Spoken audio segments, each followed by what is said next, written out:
Hello friends, today என்ன recipe பார்க்கலாம் வாங்க. கருப்பு உளுந்து இட்லி பொடி எப்படி செய்யறதுன்னு பார்க்கலாமா? ஃபர்ஸ்ட் தேவையான பொருள்லாம் என்னன்னு பார்த்துட்டிங்களா? கடலைப்பருப்பு, உளுத்தம்பருப்பு, காஞ்ச மிளகா.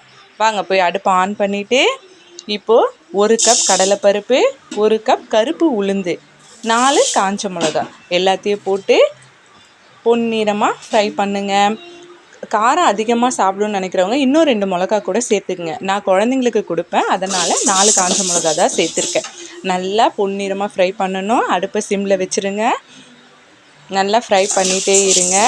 இல்லாட்டி ஒன்று தீஞ்ச மாதிரி ஆயிடுச்சுன்னா அந்த மிளகா பொடியில் ஸ்மெல் ஒரு மாதிரி இருக்கும். பேச்சுலர்ஸ் நீங்கள் கண்டிப்பாக இதை ட்ரை பண்ணிங்க, நல்லாயிருக்கும். மோஸ்ட்லி எல்லாருமே ஒயிட் உளுந்தில் தான் ட்ரை பண்ணுவாங்க. நீங்கள் கருப்பு உளுந்தில் ட்ரை பண்ணுங்கள், நல்லாயிருக்கும், சூப்பராக இருக்கும். பொடி தோசை செஞ்சிங்கனாலும் சூப்பராக இருக்கும். நல்லா நெய் விட்டு இதை பொடி போட்டு சாப்பிடுங்க, சூப்பராக இருக்கும். நல்லா ஃப்ரை பண்ணிவிட்டு இப்போ 1 பிஞ்ச் பெருங்காயத்தூள் போட்டுக்குங்க.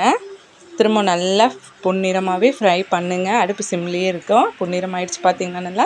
இப்போ அடுப்பை ஆஃப் பண்ணிவிட்டு நல்லா ஆற வச்சுட்டு ஃபேன் காற்றுல நல்லா ஆற வச்சுருங்க. அப்புறம் ஒரு மிக்ஸி ஜாரில் மாற்றி அதை நம்ம நல்லா கொரப்பாக அரைச்சிக்கணும். ரொம்ப நைஸாக அரைச்சிட்டிங்கன்னா அந்த இட்லி பொடி டேஸ்ட் அவ்வளோவா நல்லாவே இருக்காது.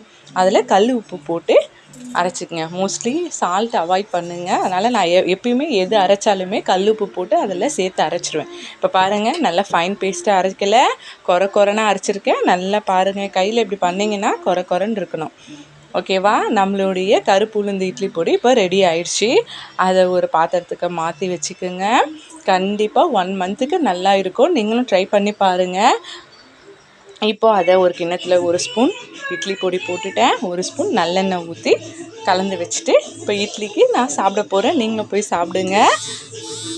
Okay, bye friends. கமெண்ட்டில் சொல்லுங்கள்.